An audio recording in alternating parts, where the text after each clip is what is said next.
안녕하십니까. 뮤부동산 김성진입니다. 자, 이번 주부터 몇 주간에 걸쳐 고객님의 문의사항이나 건의사항들, 그 다음에 해결했으면 하는 내용들에 대해서 영상으로 한번 제작해보는 시간을 갖도록 하겠습니다. 그 첫 번째 시간으로 우편함입니다. 우편함이란 갑자기 무슨 말씀을 하시는지 모르시겠지만 집을 구매하시고 나서 얼마 지나지 않아 옆집에서 같이 사용하고 있는 우편함의 위치를 우리 고객님 땅 쪽으로 옮겨달라고 하는 주장이 나왔습니다.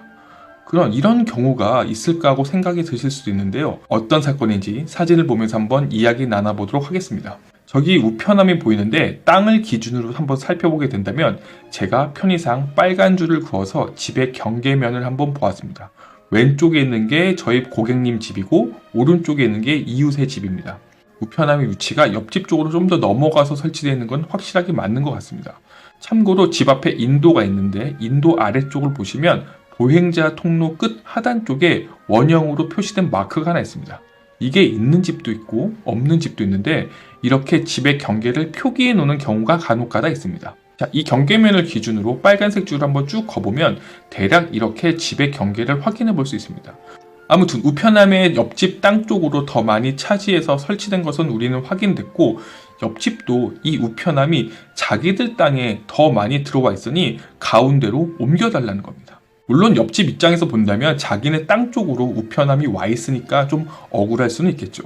그래서 옆집 주민은 이 우편함의 위치를 우리 고객님 쪽으로 옮기자고 이야기가 나온 겁니다. 옆집 입장에서는 그게 공평하다고 생각할 수도 있으니까요. 물론 여기까지만 얘기를 들어본다면 옆집의 주장도 어느 정도 일리는 있습니다. 그럼 옮겨줘야 될까요? 여러분의 의견은 어떠신가요? 공평하게 반반씩 땅을 사용해야 하니 옮겨주어야 된다는 게 형평성에 맞는다라고 말씀하시는 분도 계실 거고, 아니다, 원래 저렇게 설치되어 있는데 굳이 이사 오자마자 저걸 옮겨달라는 게 좀 아닌 것 같다 라고 생각할 수도 있겠죠. 아니면 잘 모르겠다, 어떻게 해야 하는 게 맞는지 좀 판단하기 어렵다라는 의견도 있을 수 있겠습니다. 그럼 왜 저렇게 설치가 되어 있던 걸까요? 구조적으로 한번 살펴본다면 정답은 나와 있습니다. 아무 생각 없이 빌더가 저렇게 설치하고 퍼밋을 받진 않았겠죠. 저렇게 설치한 데는 다 이유가 있기 때문입니다. 자료를 살펴보면 우편함 말고 뭐가 더 보입니다. 네, 맞습니다. 맨홀이죠. 메인터넌스 홀, 수도 맨홀, 전기 맨홀, 다양한 맨홀 아니면 콘솔 박스 같은 게 있는데 그냥 편의상 맨홀이라고 부르겠습니다. 아무튼 어느 집 건지 누구 건지는 아직 확실치는 않지만 우리 고객님 집 앞마당에 설치되어 있는 것은 확실합니다. 여기서 눈치 빠르신 분들은 이미 정답을 알 수 있겠지만 문제는 분쟁입니다. 이 사건의 근본적인 문제는 무엇일까요? 우편함을 옮기고 안 옮기고도 물론 중요하겠지만 중요한 사항은 이웃과의 분쟁입니다. 분쟁 없이 원만하게 하기 위해서라도 이제부터는 저는 솔루션을 찾아야만 했고 그 솔루션을 찾아서 말씀드려야만 했었습니다. 저분들이 어떤 생각으로 어떤 성향으로 저런 말씀하시는지 모르지만 이사를 오자마자 우편함을 옮기겠다고 말씀을 드리는 걸 봐서는 즉답을 피하고 방법을 찾고 나서 응대하는 것이 훨씬 좋다고 판단했습니다. 그냥 전화상으로 어떻게 처리될지 그 과정을 알려드리고 솔루션을 제공한다면 우리 손님께서는 옆집에다가 우리 리얼터한테 물어보니 이렇게 돼서 이건 이렇게 되더라 라고 말을 하면 상대도 우리 친척이 변호사인데 확인해 보니까 그건 아니고 이건 이렇게 해서 이렇게 됩니다 라고 분쟁이 날 수도 있겠죠. 옆집 입장에서는 그래서 당신한테 정중히 옮겨달라고 부탁한 건데 안 들어준다면 수를 하거나 다른 이웃 간의 분쟁을 불사해서라도 이 부분에 대해서 하겠다라고 나올 수도 있는 부분이니까요. 여러 수를 내다본다면 즉답을 피하고 분쟁이 없는 방법을 선택하는 게 가장 좋은 방법 같습니다. 그럼 저희 플랜은 다음과 같습니다. 저는 먼저 고객님한테 해당 어소시에이션을 직접 방문하시라고 말씀드렸습니다. 제가 따라가진 않고요. 그 이유는 나중에 설명해 드리겠습니다. 손님께서는 어소시에이션을 가서 담당을 만나겠죠. 담당에게 최근에 이사를 왔고 이사 오자마자 옆집에서는 우편함을 옮겨달라고 하는데 이게 어떻게 하는지 몰라서 문의하러 왔습니다 라고 전달했습니다. 여기서 포인트는 어소시에이션의 클레임이 아니라 문의라고 말씀을 드렸던 부분입니다.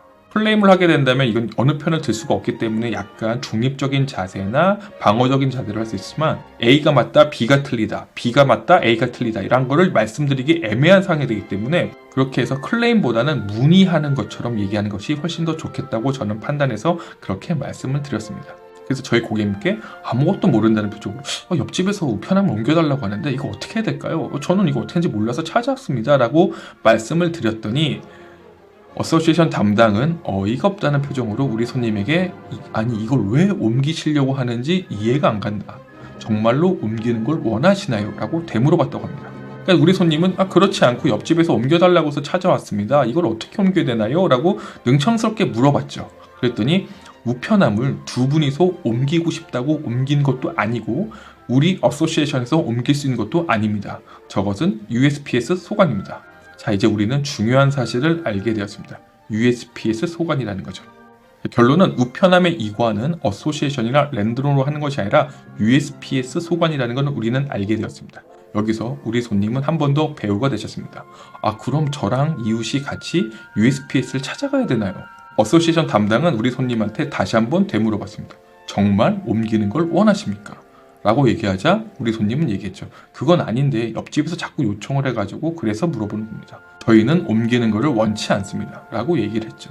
그러자 어소시에이션에서는 한 가지 더 고급 정보를 알려주게 되었습니다. 어소시에이션에서 얘기하는 두 번째 이유는 규정입니다. 그 말은 뭐냐면 USPS가 설치한 우편함이 도로변에서 몇 피트 이상 떨어진 곳에서만 설치가 돼 있어야 된다는 겁니다.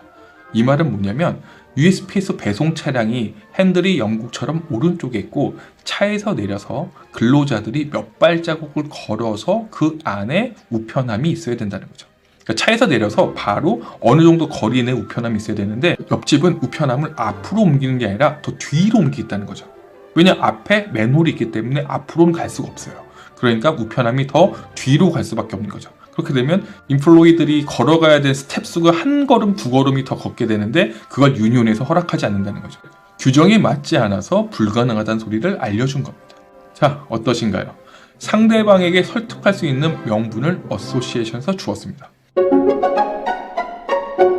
저희 예상을 깨고 어소시에이션을 갔는데 담당이 우편함 바꿀 수 있습니다. 그분이 알던 모르던 실수하던 바꿀 수 있다라고 얘기를 하고 그거를 옆집도 알게 되었다. 예를 들어서 같이 갔는데 그 자리에서 옮길 수 있다라고 얘기했다면 어떤 일이 벌어질까요? 그것을 막기 위해서 저는 플랜 B도 준비했습니다. Next story. 나도 당신의 부탁을 들었으니 당신도 내 부탁을 들어달라고 말을 하는 거죠. Make sense? 최악의 경우 저 맨홀이 우리 집 거고 우편함도 옮겨야 된다면 과연 어떤 일이 벌어질까요? 다음 시간에는 우리 집이 촬영당해서 우리 집 앞으로 노티스가 날라왔을 때 이 부분을 해결하는 방법. 우리가 집을 다니다 보면은 자동차 위에 카메라 설치해서 골목골목마다 찍는 차량이 있습니다. 그게 우리 집 화단을 찍었고 찍혀서 우리 집 앞으로 레터가 온 거죠.